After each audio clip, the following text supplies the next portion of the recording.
What if I told you that your skincare routine is about to become a survival skill?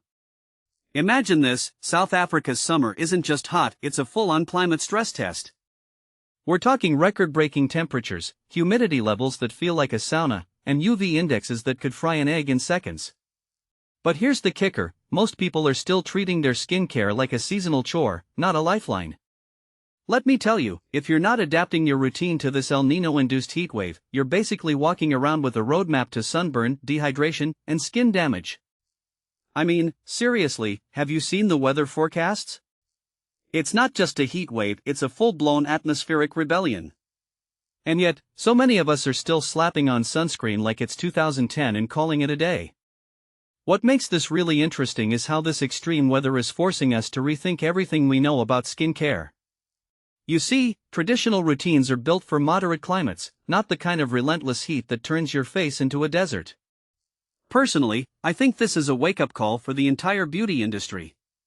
We've been sold a narrative that sunscreen plus moisturizer is enough, but in reality, we're dealing with a climate crisis that demands a radical shift in how we protect our skin. One thing that immediately stands out to me is how little attention is paid to the timing of skincare steps. If you're layering products in the wrong order, you're essentially throwing money at your face. What many people don't realize is that heat accelerates skin cell turnover, which means your skin is literally rebelling against your products.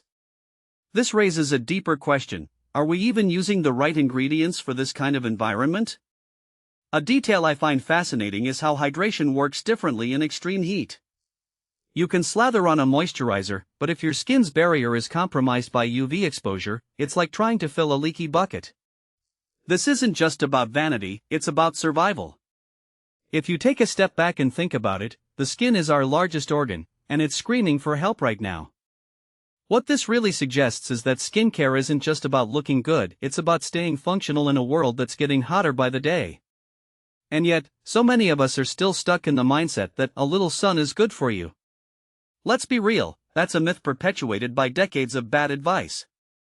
The truth is, your skin is under attack from multiple angles: UV radiation, sweat, pollution, and the sheer physical stress of heat. This isn't just a skincare issue, it's a public health issue. I'm not saying you need a 10-step routine, but I am saying it's time to stop treating your skin like it's immune to the chaos outside. What's next? Well, if we're talking about adapting, we need to start thinking about ingredients that actually work in this kind of climate. Hyaluronic acid? Great for hydration, but it's like a sponge in a desert. You need something that locks in moisture and reinforces the skin's barrier. And don't even get me started on the importance of antioxidants. In this kind of heat, free radicals are everywhere, and your skin is basically fighting a war on the outside while your body's internal systems are scrambling to keep up. This isn't just about products, it's about strategy. The bigger picture here is that we're living in an era where climate change isn't a distant threat anymore. It's here, and it's rewriting the rules of everyday life. Skincare is just one tiny piece of that puzzle, but it's a piece that's being completely ignored. So here's my challenge to you: stop scrolling through TikTok for quick fixes and start thinking critically about what your skin actually needs. Because if we don't adapt now, we're not just risking a bad summer, we're risking our long-term skin health. What's your take? Are you ready to upgrade your routine, or are you still sticking with the old playbook? Let me know in the comments. This is a conversation worth having.